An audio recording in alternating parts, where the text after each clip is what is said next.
ফেলে দেয়া প্লাস্টিক দিয়ে তৈরি হচ্ছে ঝুড়ি, ব্যাগ, ডোল, বেড়ি সহ নানা জিনিসপত্র। আর এইগুলো মনে করেন লাইফ গ্যারান্টি, ছোটখাটো আগুনে কাম হবে না। হাতের সাহায্যে গেথে হাতুড়ির হালকা বাড়িতেই তৈরি হয়ে যাচ্ছে চমৎকার নানা ডিজাইনের তৈজসপত্র। প্লাস্টিকের তৈরি এই বেতিগুলো মচকালেও ভাঙবে না, এমনকি আগুনেও পুড়বে না বলে দাবি করেন শ্রমিকেরা। খালি দাগ হবে, তাছাড়া ভাঙবে না। এ দাও দিয়ে কাটতে পারবেন না, এ বাড়াল দিয়ে আমাকে কাটার ক্যাপাসিটি আছে। এটা বাঁশেরটা নষ্ট হয়ে যায়, মনে করেন বছর যায় না, এটা তো মনে করেন 20-50 বছরও নষ্ট হয় না। প্রথমত 5 জন শ্রমিক নিয়ে এ ব্যবসা শুরু করলেও এখন প্রায় 70 জন শ্রমিকের জীবিকা হয়েছে মোহাম্মদ ইশাক মিয়ার কারখানায়। সাতক্ষীরাগুনে 2টা কারিগর আনলাম, তারা আস্তে আস্তে আমার দেশে কারিগর বানাইলো। কারিগর এখানে মোটামুটি 60-70 জন কারিগর আমার কারখানায় কাজ করে। নারী শ্রমিকেরা অবসর সময়ে বেতি বুনে মাসে প্রায় 10 থেকে 12 হাজার টাকা আয় করেন বলে জানান কারখানার শ্রমিকেরা। প্রতিদিন সকাল 8টা থেকে 5টা পর্যন্ত পুরুষ শ্রমিকেরা কাজ করে মাসে আয় করেন 20 থেকে 25 হাজার টাকা বলে জানান তারা।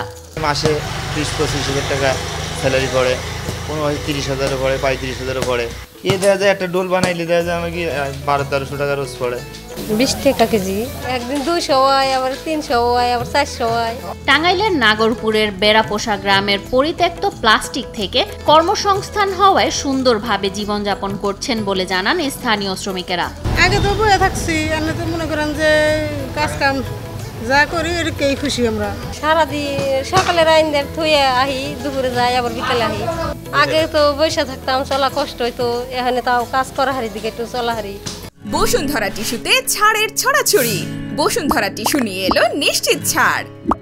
সারা দেশে এ পণ্যের ব্যাপক চাহিদা থাকায় অর্থের অভাবে ঠিকমতো সরবরাহ করতে পারছেন না বলে জানান কারখানা মালিক ইশাক। কোনো প্রণোদনা পেলে ব্যবসার সম্প্রসারণ করা সম্ভব বলে জানান তিনি। আমার দেশের কর্মচারীরাই মাল বানায়। 70-80টা ফ্যামিলি যে কাজ করতেছে এখানে, এই 70-80টা ফ্যামিলির টান আমার কোনোদিন ভোট চাওয়া লাগে না। যে কোনো লোকে ব্যবসা করতে পারবে। হ্যাঁ, শ্রমিকরা খুশি। আমার সরকারের কাছে দাবি দেওয়া, তো সরকার তো ধনী মানুষ, আমরা গরিব মানুষ, সরকার আমাদের সহযোগিতা করে ব্যবসা আরো জাঁকজমক বড় করে করতে পারবো।